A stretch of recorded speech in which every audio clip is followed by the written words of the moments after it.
In front of me is OnePlus Pad 2, and today I would like to show you how you can set up Face Unlock.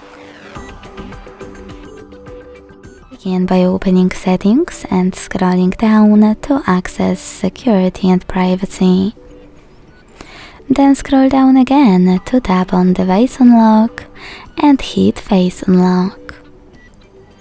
Now select Face under Ways to Connect, hit Agree, and enter your current login method.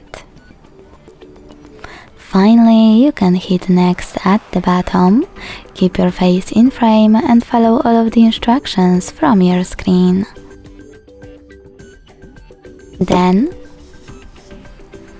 select Done.